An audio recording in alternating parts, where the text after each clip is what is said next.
सिंध टोपी अजरक वारा जियन जिए सिंध जिए सिंध वारा जियन सिंध टोपी अजरक वारा जियन। सॼे सिंध वासियुनि खे एकता जे ॾियारे जूं लख लख मुबारकूं हुजनि।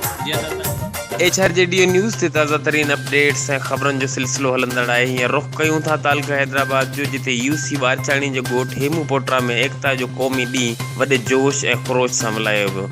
एकता जे ॾींहं जे हवाले सां ॻोठाणनि शहरनि तरफ़ां हिकु रैली कढी वई, जंहिंमें नौजवाननि क़ौमी गीतनि ते रक़्स करे इहो साबित कयो त हिकु सिंध, हिकु सक़ाफ़त, हिकु सिंध ई रहंदी। नाज़रीन, एक अहम ब्रेकिंग न्यूज़ का तव्हांखे आगाह कंदा हलूं। सॼी सिंध जी हैदराबाद तलका बाराड़ी UC बारचाणी जे ॻोठ हेमू पोटरा में बि एकता जे ॾींहं जे हवाले सां ॻोठाणनि पारां रैली कढी वई। Ali Jafri Solanki, HRJDO news, Hyderabad.